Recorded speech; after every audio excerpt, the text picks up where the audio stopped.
video di media sosial seorang pria di Afrika bisa mengeluarkan banyak air dari mulutnya.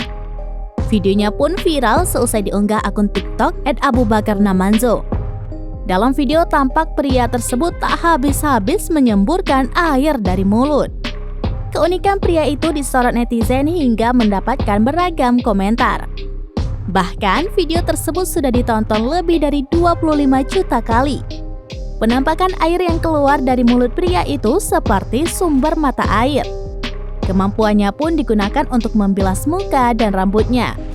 Meskipun begitu, keahliannya pun membuat warganet bertanya-tanya.